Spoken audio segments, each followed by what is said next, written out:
BOC Sciences has become the largest supplier of pseudouridine in the world, along with the most production capacity. Our annual output of pseudouridine is currently over 500 kilograms. In addition to pseudouridine, our annual output of N1-methyl pseudouridine is currently over 1,000 kilograms. These two modified nucleosides are the raw materials for the production of COVID-19 mRNA vaccines. The purity of our products is up to 99% with low monomer level.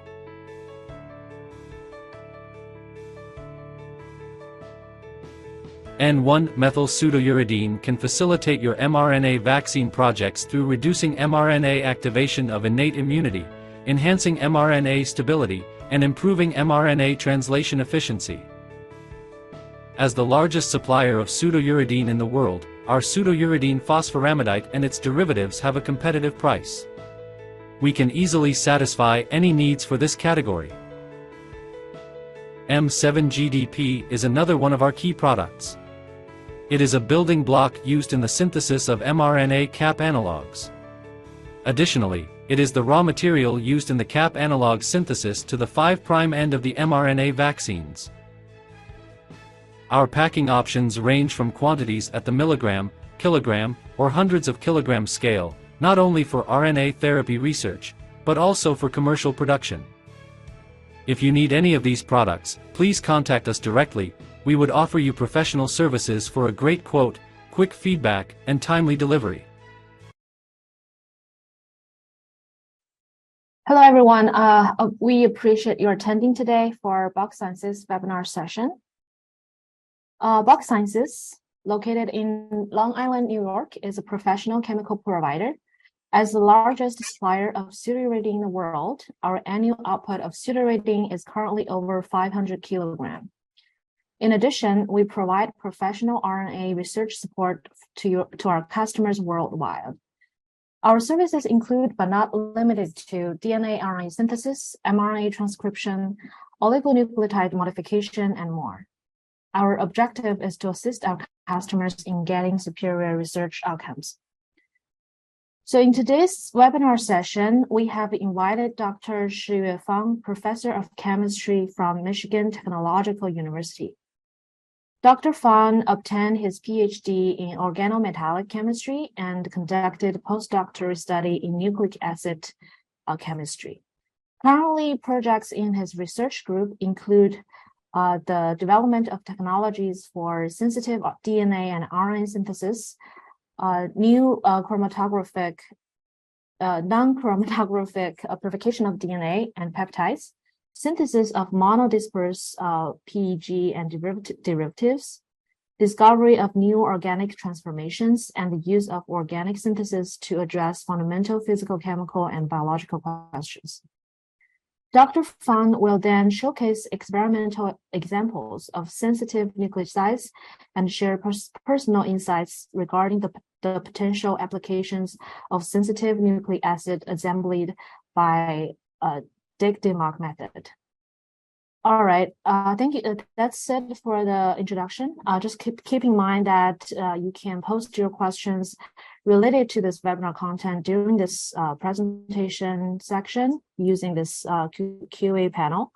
Let me know if you cannot write or post. And let's find yourself a comfortable and quiet spot to enjoy this upcoming presentation. And let's welcome Dr. Shiyue Fang. And you can start whenever you're ready. Okay, thank you for the introduction, Iris, and for BOC Sciences to organize this webinar. So I'll share my screen here.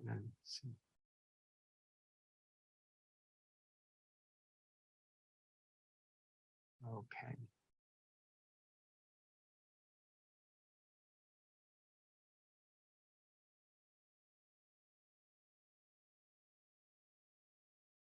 So today I'm going to talk about naturally occurring sensitive nucleosides, their applications, and their chemical synthesis.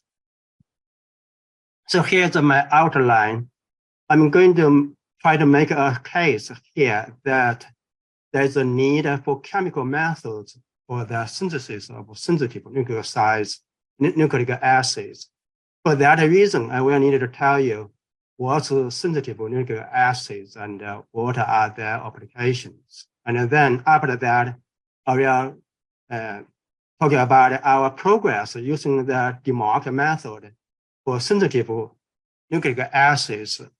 Currently, our progress are mainly made on DNA synthesis so far, but the knowledge obtained for DNA synthesis can be readily transformed for the synthesis of sensitive RNAs, and which are in progress. And then I'll make a summary. So now come back, what's sensitive nucleic acids? And sensitive nucleic acid, I give two specific examples here. This one is a sensitive DNA, and this one is sensitive RNA. And both of them contain sensitive nucleosides here. So this red part is sensitive, and this red part is sensitive as well. Sensitive nucleosides, I give several examples here as well.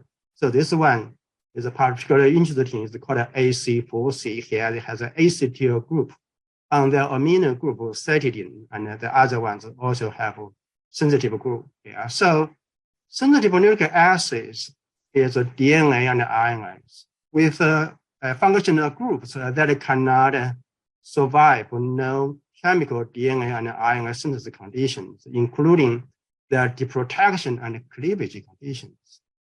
In my title, I also mentioned the naturally occurring nucleic acids.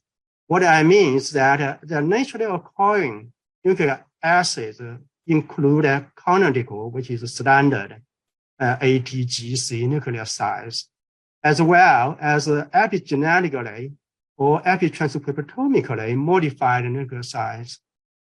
Also, it includes a DNA and RNA alkylation product, which you can say is not naturally natural, but they do exist in cells. The DNA and RNA react with alkylating agent in the environment. So you can still say it's natural. So what are the conditions that these functional groups are sensitive to?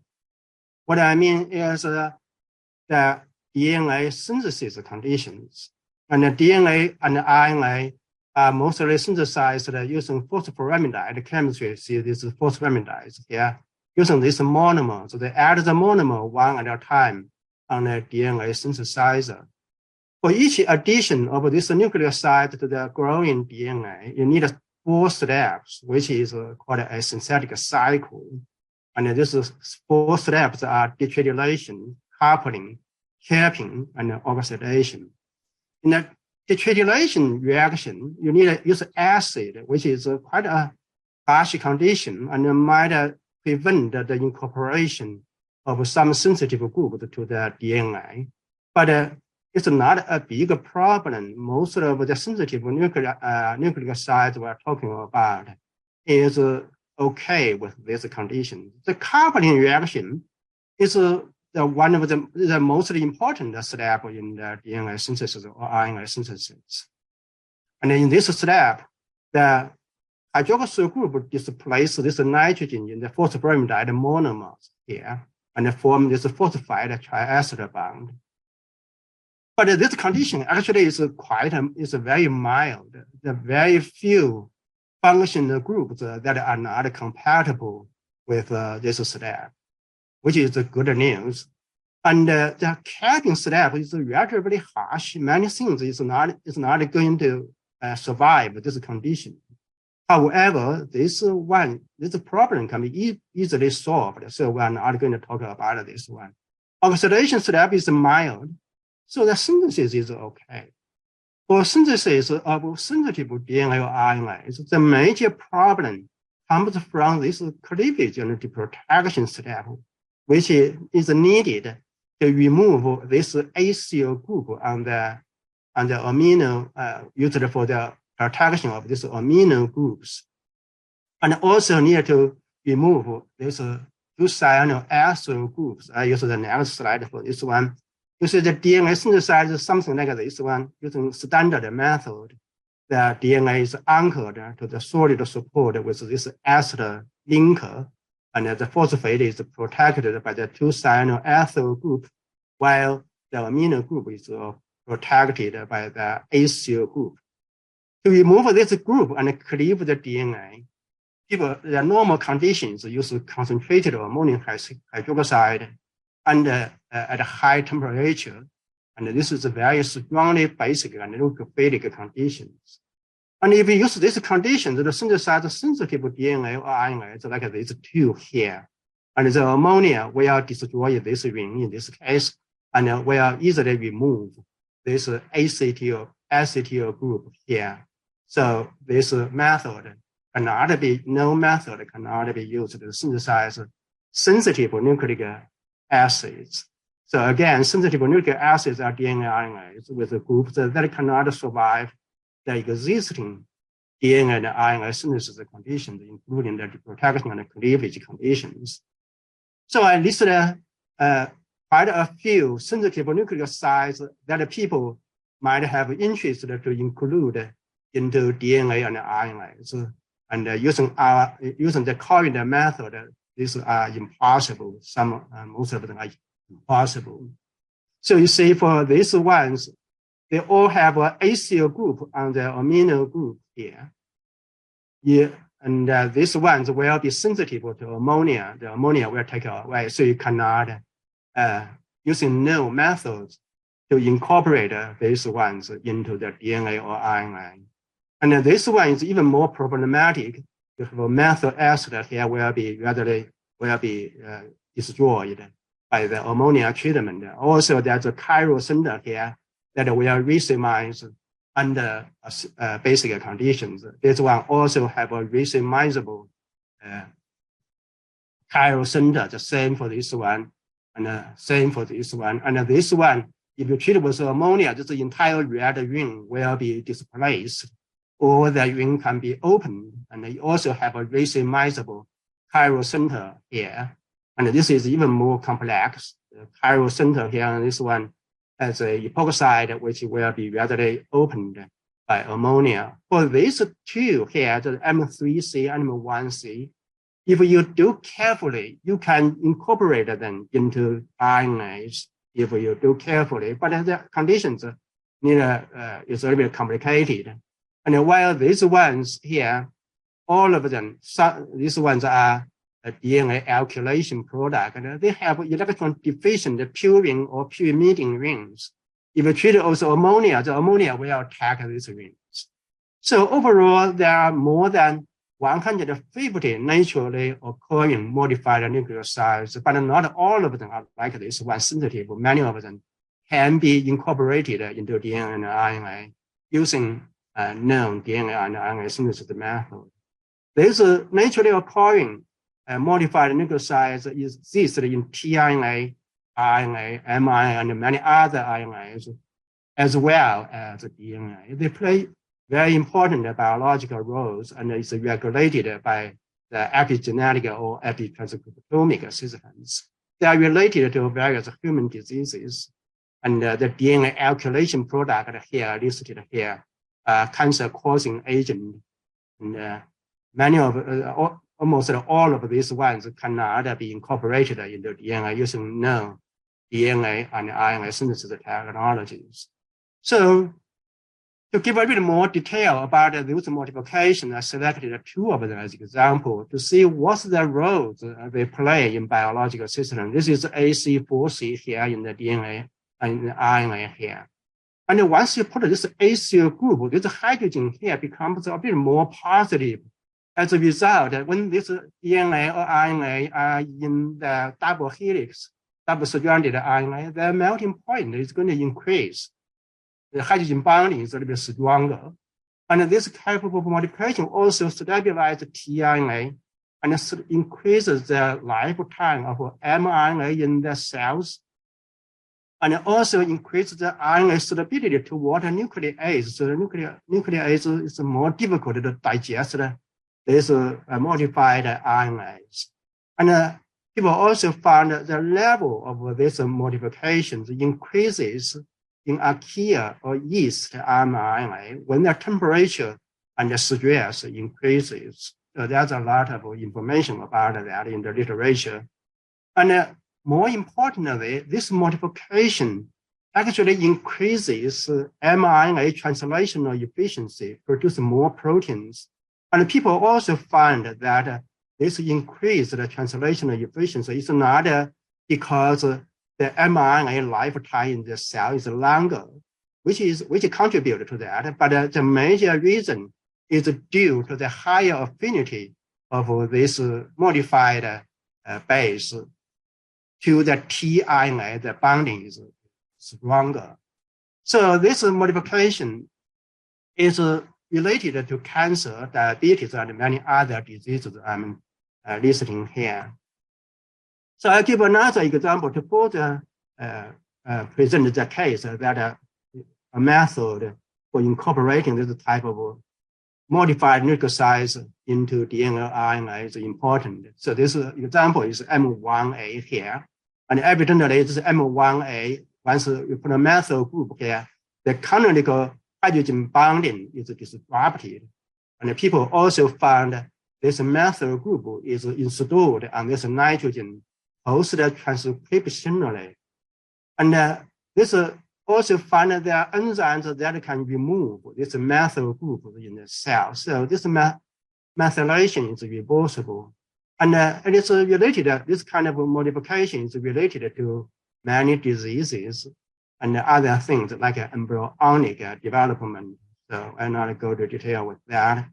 And we also did a little bit of study of these modifications recently in our lab. We incorporated this modification into RNA to see how they are going to affect the activity of RNA-dependent RNA polymerase of SARS-CoV-2. It is a very interesting result. You see, both this methyl group modification will disrupt the canonical base pairing, but the effects for this on this RDRP activity is opposite. This M1A in RNA completely inhibits this RDRP, where the RDRP is okay with M3C modification. It is interesting. So the result is recently published in ChemBioChem. Yeah, it's on the side story here. So it looks like the incorporation of those sensitive nucleosides into DNA and RNA is important. What are the available tools to do that in the literature? I'll give a summary here. In one sentence, there isn't a good way to do that. And many of those sensitive nucleosides cannot be incorporated into any of the method I'm talking about here. But you can consider these things. I'll give a brief review. One is ultra mild conditions in which instead of using the normal acyl groups to protect the amino group, you use something called a PAC to protect these amino groups here. And how this works, you have an electron withdrawing group on the acyl group. So this carbon here is a bit more positive. So there's protecting groups a little more labile. So you can use a little bit milder conditions to remove them after DNA and RNA synthesis. So the specific condition, people can use the concentrated ammonium hydroxide to do the protection and cleavage at a room temperature instead of high temperature under normal conditions. People also can use potassium methoxide quite dilute solution and at a room temperature to remove this protecting group. So there's significant advantage over known methods, but these are strong nucleophile and bases. And then many groups cannot survive these conditions, so this cannot solve all of the problem. Another thing that can be considered for sensitive DNA and RNA synthesis is this nitrobenzyl-based linker. And this linker can be cleaved by photo irradiation. But photo irradiation can cause DNA and RNA damage. And also more problematic is that this can be used as a linker, that's okay. But you cannot use these groups to protect the amino groups. The reason is that if you use amino group, if you use a group to protect the amino group on the base, there are a lot of those groups in the DNA. And this the protection or cleavage here is not very efficient. This reaction is quite slow. If you have one linker here, that's okay. You cleave it, then the DNA falls off. But if you have a lot of this group on the bases in DNA, you need to irradiate it for a long time, and that's not going to be very well. So another thing that people tried is to use this allo and benzyl-based group for this amino protection. This is an allo-based group here. These groups can be cleaved by palladium. And the palladium is a catalyst. However, people find that you still need an excess of palladium to cleave all of these groups from DNA because there are many of them. So it's not a catalytic amount. You need to use a large excess. And palladium, of course, is expensive. That's, we can say it's not a big problem because the DNA is expensive anyway. But the major problem is that to remove a large excess of palladium from the DNA, that's going to be difficult. Another option is to use what is called MPE, FMOC, or two-silent ethyl group to protect this amino group here. This is one of the MPE group here. These groups can be removed by DBU via beta elimination. But the problem is that if you use this MPE-based group, this hydrogen is not very acidic. As a result, you need to use a large excess of DBU under elevated temperature to cause this beta elimination, which is not good. So you might want to ask, why not use a little bit more electron withdrawing group here instead of this nitrophenol group? And this hydrogen would be more acidic, and then you can do the deprotection under a little bit milder conditions. But the problem is that beta elimination is a very facile reaction. If this is a stronger electron withdrawing group, and then this beta elimination is too easy, and then this protection is not stable, and that's not good either. So that's really not a good choice here for meeting those two conditions. One is stability, one is easy to remove the group. Another consideration, people can, you can try to use monomers, that's this one, in which the amino group is not protected. But the problem is that you can synthesize some short DNA and RNAs without protecting these amino groups. But the problem is that you cannot do capping during DNA synthesis because this will react with the capping agent. Another thing is that to synthesize a relatively long DNA, you would need an extremely high selectivity of O phosphorylation over N phosphorylation because this nitrogen will react with the amidite as well during the coupling step. And that's very difficult to achieve. So far, this kind of monomers can only be used to synthesize DNA like a 10 mer or at most 15 mer. So it's not practically useful. So I tried to make a case that there's a need of mild methods for the synthesis of sensitive DNA and RNAs. What's the impact of this method once we develop that? You know, how is going to impact this area here? So I give something here.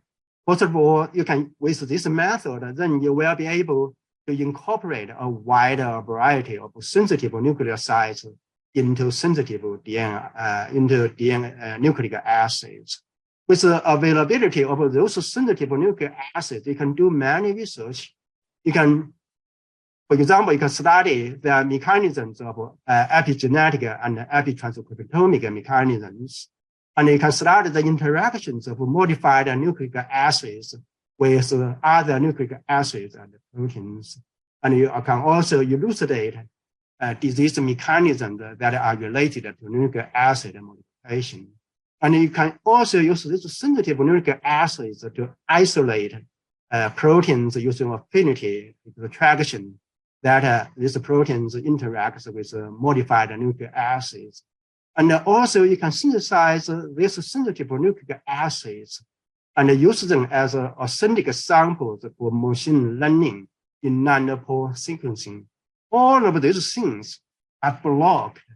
This kind of projects are blocked by the inability for people to synthesize sensitive nucleic acids at the time. Once we can do that, we can make this available. This project will be possible.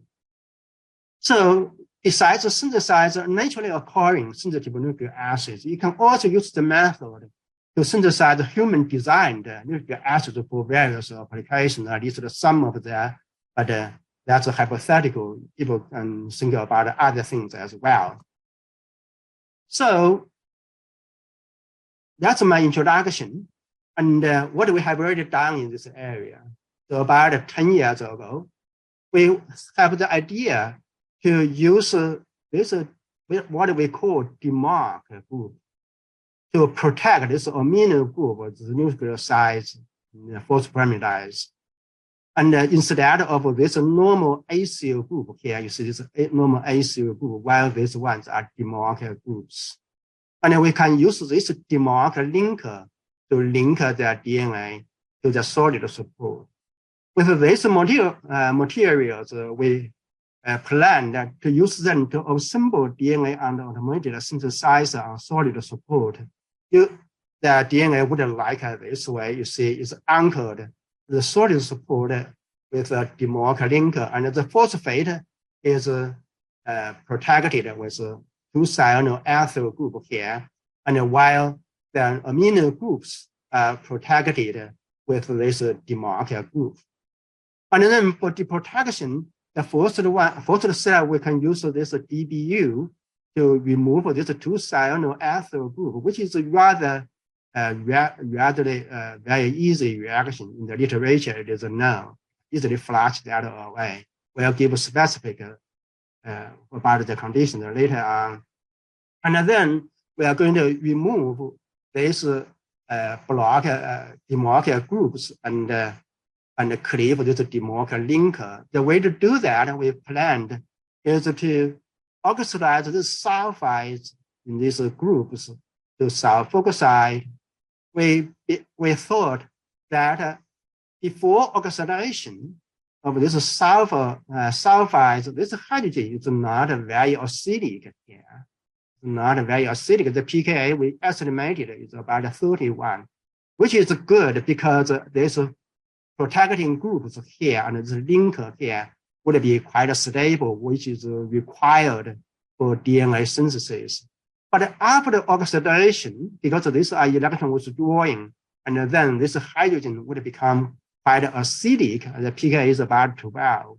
With this kind of pKa here, because the beta elimination is quite a facile reaction, we thought that these groups will fall off under mild basic conditions, and even under neutral conditions, we were expecting that.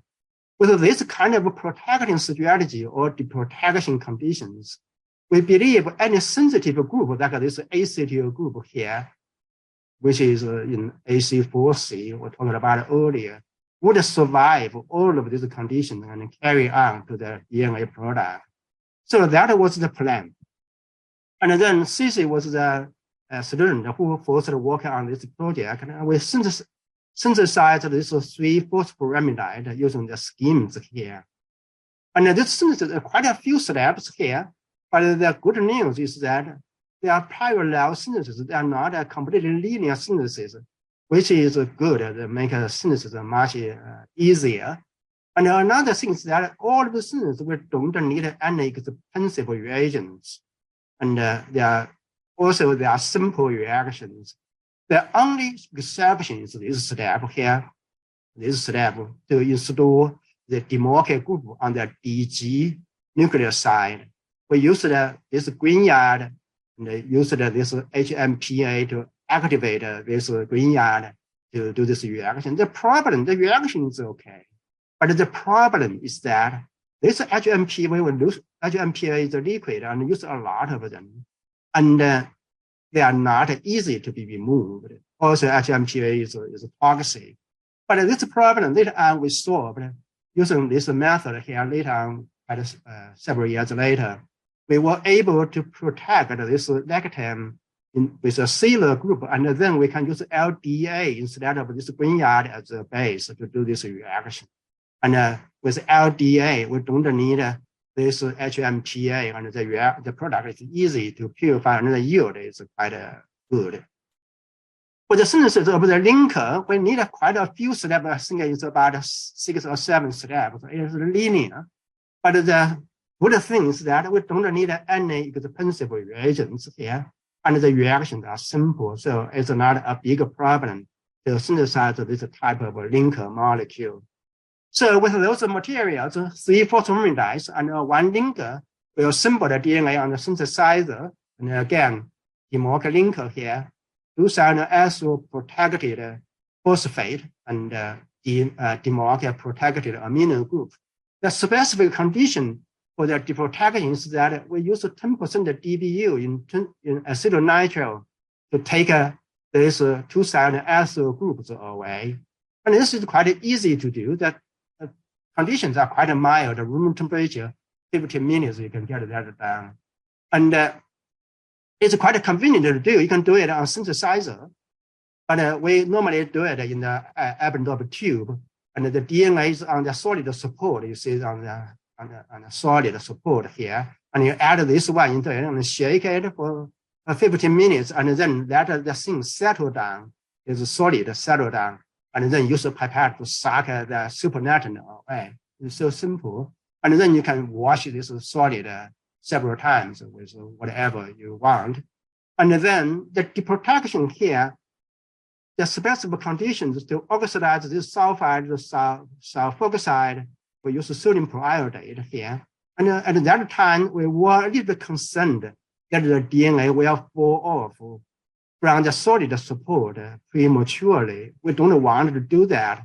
If this fall off prematurely, and then the DNA product would be mixed with a large excess of sodium periodate here, which are difficult to separate. So we add a little bit of acetic acid there to keep this one on. If we do that, and I think things can be simple because again, the DNA is on the solid, and then these ones are in solution. We just shake and then let the solid settle down and use the pipette to suck the supernatant away. And then we wash it a little bit, and then we use the aniline to induce the beta elimination here to take this demarc group away and cleave this demarc linker. So everything. The reason for us to use aniline, there are 2 reasons. One is that aniline is a very weak base. So that will not prevent us to incorporate sensitive functional groups into their DNA. Another thing is that the aniline also serves as a scavenger for the side product here. So if this after this group fall off, the side product is a microreceptor. We can react with the DNA to form this bond here, which is not what we want. So the aniline, we use a large excess here, and that can compete with the DNA for this microreceptor. So that's the reason for us to use aniline for this beta elimination step. And with that method, we were able to incorporate various sensitive groups into DNA. For example, this we give several examples here. One is this thioacetal here. And the thioacetal, if we use no method to synthesize the DNA, during ammonia treatment in deprotection, this group would be removed right away. And for this one, there's a alpha chloroamide here. And if you use no method to do the deprotection, the ammonia will displace this chlorine here. So those are 2 examples here. How it works. So this is the crude HPLC of this DNA here. And you see that the major peak here that corresponds to the full length DNA. So the synthesis is quite efficient. The coupling is okay. We can purify that DNA, give a sharp peak here. And the multi-mass analysis indicated that the structure is correct. Here is another example here. And this one, we use the method to synthesize this DNA that contains a phenol ester, which is quite sensitive. If you use ammonia to do deprotection like you do in known method, DNA synthesis, DNA synthesis, this ester group will be cleaved right away. But under our conditions, it is okay. The synthesis, again, the efficiency is quite good. There's a major peak, and then you can purify them, and the MODI indicated that the DNA is correct. And then we have many more demonstrations, and we can incorporate many groups here, like alkyl halide, alkyl acid, and chloropurine into DNA and RNAs. And we further analyzed the products with gel electrophoresis in one of our studies here. And you see this is the 5 DNAs here. And they are all synthesized using our DeMark method. And they show one band here, indicates these DNAs are pure. So synthetic chemists, we are happy we developed a technology to solve a problem here. And then also we wanted to make it as good as possible. In the method we developed, you see these 2 cyanoethyl groups are used to protect this phosphate here, which requires the DBU to reduce it.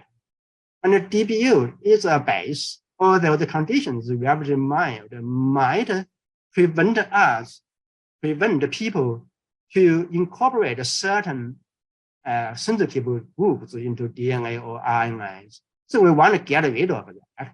And it's quite easy for us to do because we only need to replace there's a 2 cyanoethyl group with the DIN group here. And the DIN group will be removed at the same time of this DeMark group. Because when you oxidize these sulfides, you also oxidize the DIN group as well. And then beta elimination will occur at the same time. And then that's our plan. And that's the plan. And then for that reason, we synthesized these monomers here. And these 4 monomers, instead of this 2 cyanoethyl group, and this phosphoramidite portion, the molecules, we use this DIN group. And the synthesis actually has a significant psychological barrier to make this compound. The problem is that this molecule is not very stable. And when we make it, there's no good way to purify them in our mind. It's not easy to purify them. Well, when you make this phosphoramidite, you can buy this phosphorylation agent here. So finally, after some trial, we were able to do this one like this way. We use a DIPA as the base for this reaction. We use a relatively non-polar solvent, like a toluene or diethyl ether, to do the reaction. Under these conditions, the side product is this one, which is a salt. And they are not soluble in this relatively non-polar solvent. Well, this compound is quite hydrophobic, so they are soluble. So after the reaction, we just let the reaction settle down, this solid settle down under nitrogen atmosphere. And this one is in the supernatant. And then we use a cannula to transfer this supernatant into this nucleoside, and then we can able to make this compound by forming these bonds. So we made all of these compounds there and assembled the DNA, which can be represented like this, where you see the DNA is linked to the solid support with the DeMark linker, and the base is protected by this DeMark, and the phosphate is protected by this DIN group. And then we can do that deprotection and the cleavage under similar conditions, except that we don't need the DBU to remove the 2 cyanoethyl group, which is an advantage here. And at that time, we were wondering, if we don't add acetic acid here, can this DNA still stay on the solid support? So we tried that and found out after the oxidation, even though we don't add acetic acid, the DNA can still stick on the solid support, which is kind of good news because we don't want acid. That's number one. Another thing that gives us the opportunity to do reverse phase treatment on HPLC purification of DNA product, which makes things much more practically useful. So we tried to keep the DMTR on the 5' end, but we found that the DMTR can fall off in this step because the pH is still quite acidic, even we don't add acid. So we might can use a little bit more stable the TR group instead of DMTR group. They might be stable and can do treatment on DNA purification. And that's correct. And the TR group can stay in the DNA product. And we can do reverse phase treatment on HPLC purification. That's crude HPLC if this is DNA here, and this one has a 5' TR group. So it's more hydrophobic and it's well separated with these failure sequences. After the purification, you can get a sharp peak here. And the DNA is correct according to the multi-mass analysis. We have more sequence here, and which we are not talking about that. And one major concern for our DNA synthesis method is that in the deprotection step, we used a relatively strong oxidizing agent, which is sodium iodide here, to oxidize these sulfides to sulfoxides. And the DNA is susceptible to oxidation, which is well known. And if this sodium iodide damages these DNAs, then that would cause a significant problem. So in order, we know at that time the chance for sodium iodide to oxidize the DNA is very low because the DNA is a very complex molecule. If any oxidation occurs, the HPLC will be very complicated.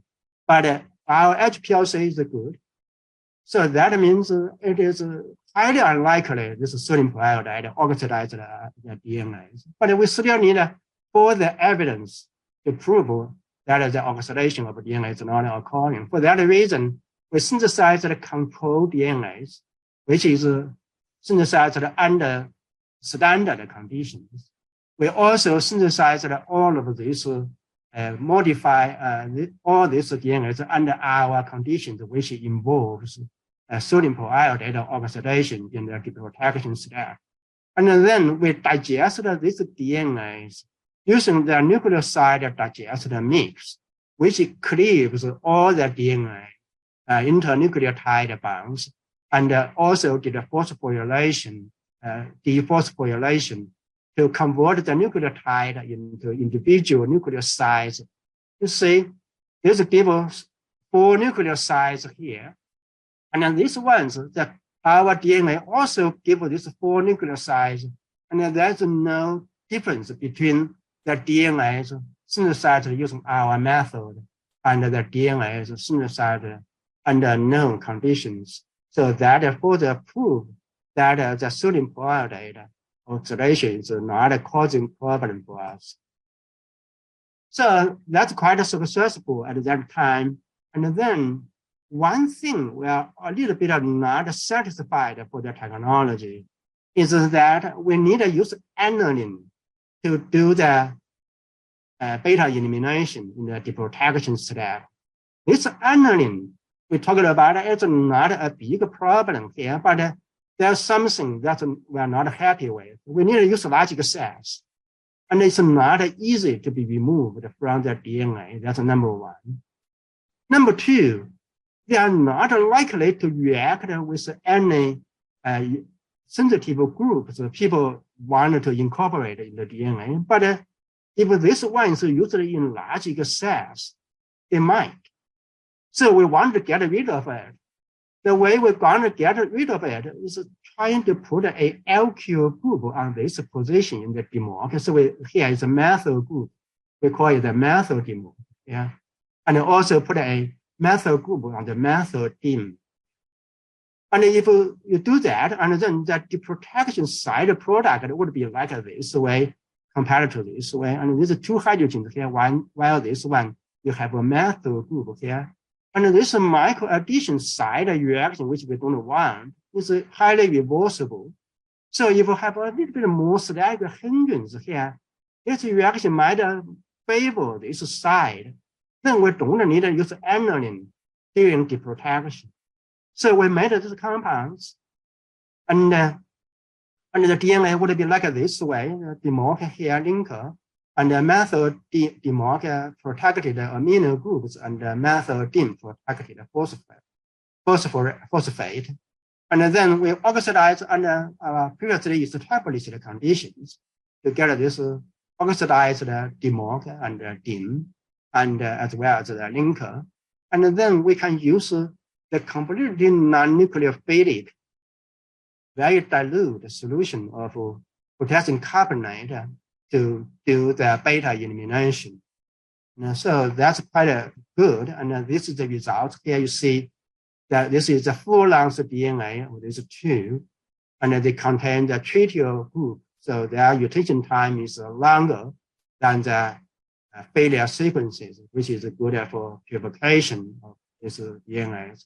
And you can purify it and get a sharp peaks here, and the multi-MS indicate the product pure, the correct structure. And then the methyl dim and the methyl dimer here really helps us and avoid us to use aniline to do the protection.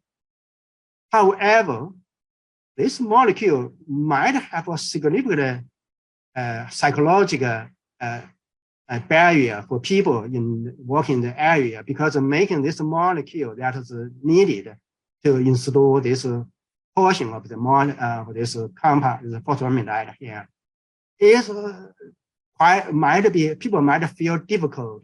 So in the lab, we already have these compounds, and this phosphorylation agent, unlike this one, can be purchased. So it's easy for us to make these ones.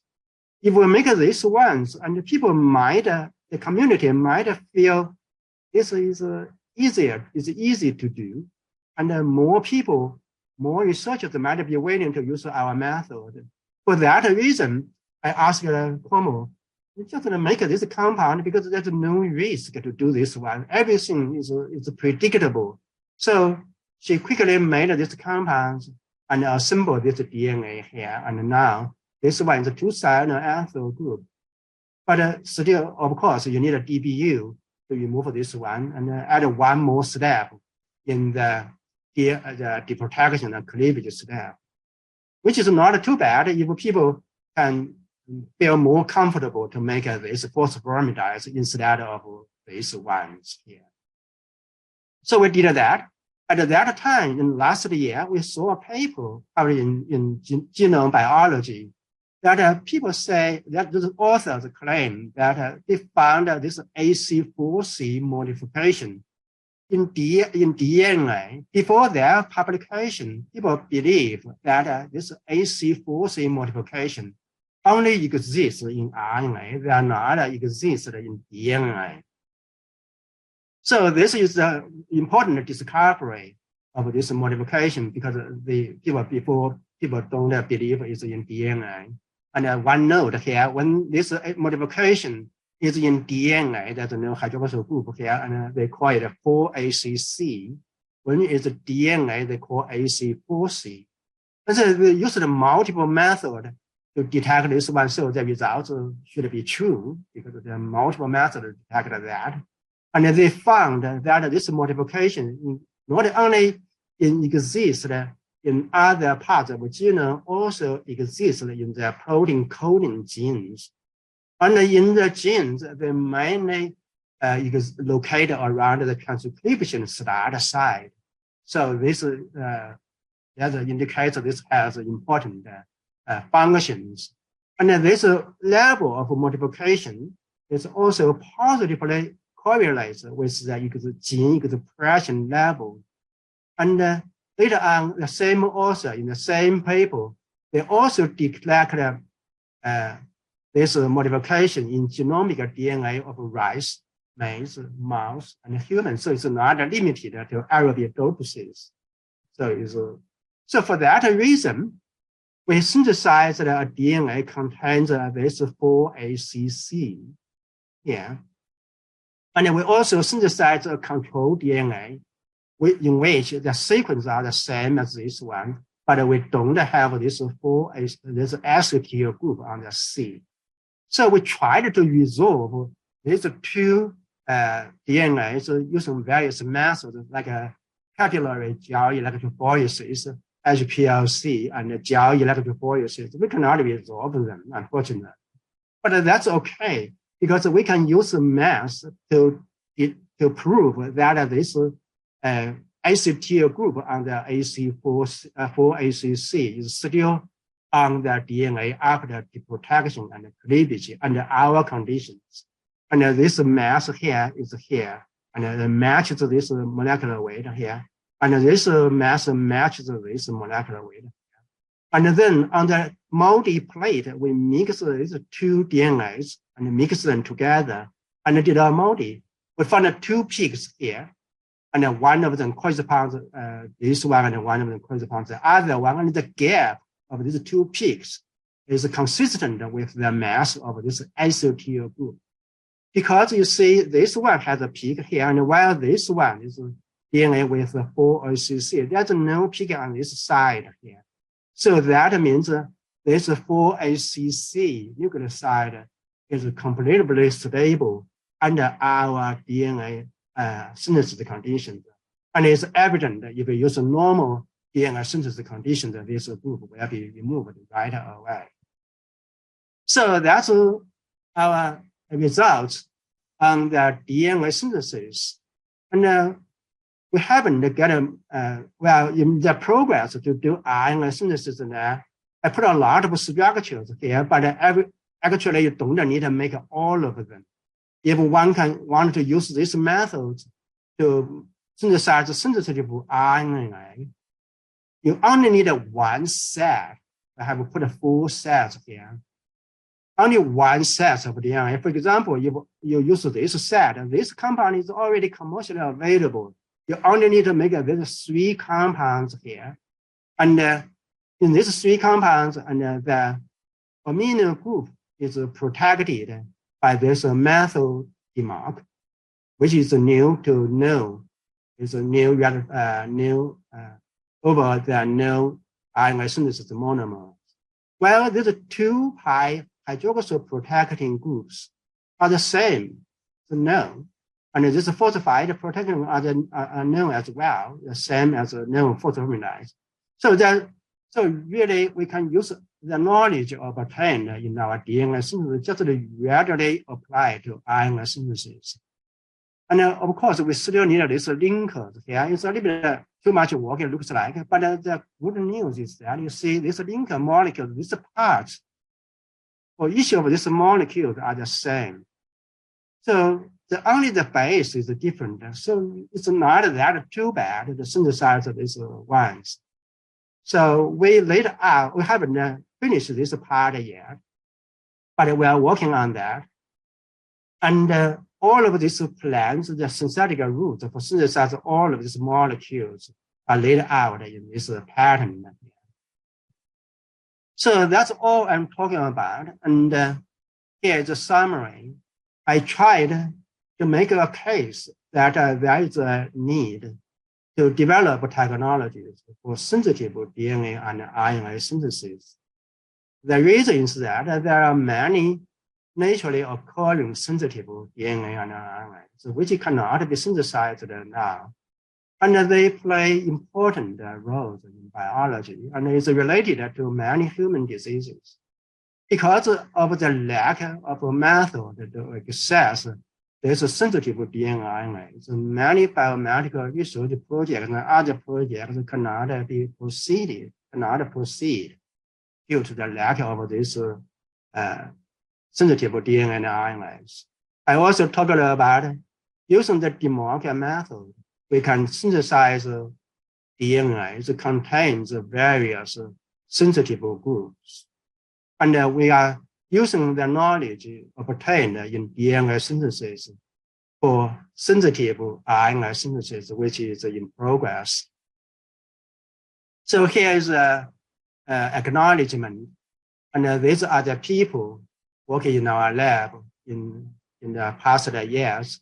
Here is graduate students and postdocs, and here are the undergraduate researchers. And the work I'm talking about today is mainly accomplished by the students or postdocs, whose name is in red. The work started by Cici, who works in Kajin now. And she graduated in 2014, and then my postdoc, Jin Sen, picked this up, who is now a director in Hydrogen. And at the same time as Jin Sen, Xiang also worked on this project. He was a graduate student, and now he is working for molecular assembly. And Bhaskar and DJ also made a significant contribution to the project. And Bhaskar is working in siRNA omics. And DJ just graduated recently. She is working for Merck. And the RNA stuff is RNA thing we are doing now is carrying on by Chris, 3 PhD candidates here, and Chris, Como, and Alexander. And they are also working on other projects. So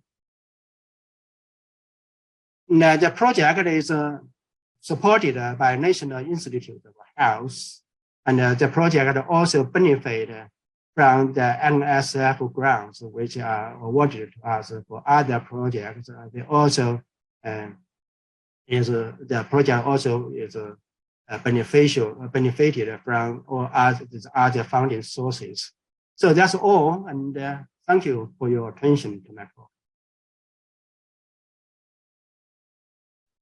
Okay, thank you for your presentation. I believe everyone has enjoyed this presentation as much as I do. So let's get to the QA session. So we do have one question from Sean. It's about the methyl demarc slide, that there are some strong peaks maybe corresponding to truncated sequences. Like, has anyone identified those peaks to potentially optimize DNA synthesis? Yeah, they're truncated sequences, and those ones need to be removed by the HPLC purification. And the good news is that we can use a treaty on HPLC and can keep and the optimize the condition. Later on, we don't need to add acid here. We don't need acid here, and then we have a TR group at the 5 pi end. So those truncated sequences are well separated from the failure sequences, so that is okay for The truncated sequence is always a problem because you cannot get it's not easy to get a 100% yield. They are capped. They don't have the tritial group.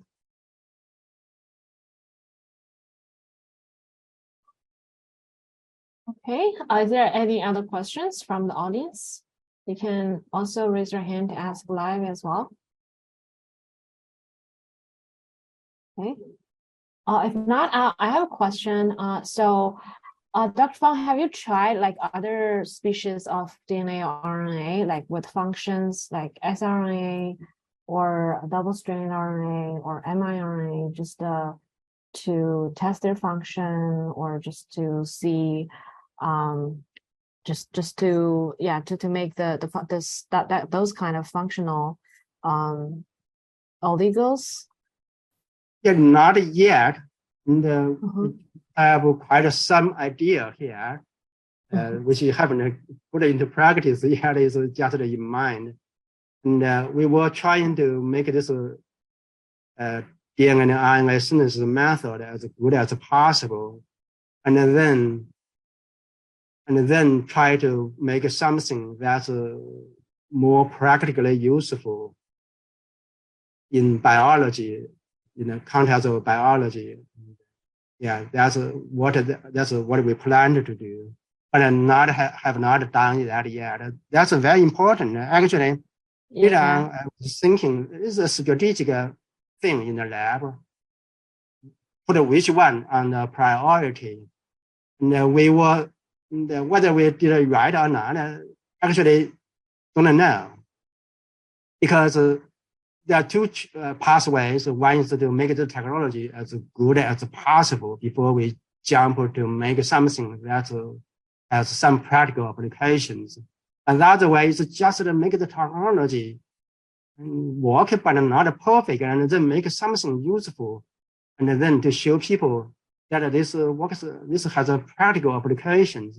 But every we choose the first pathway, try to make it very good, and then make practically useful things and test their application.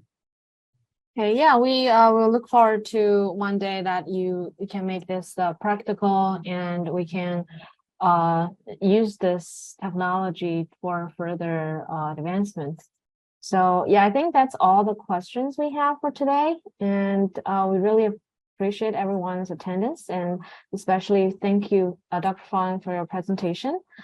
So everyone just know that BOC Sciences, we regularly invite speakers of the fields to share their most recent findings in our webinar session.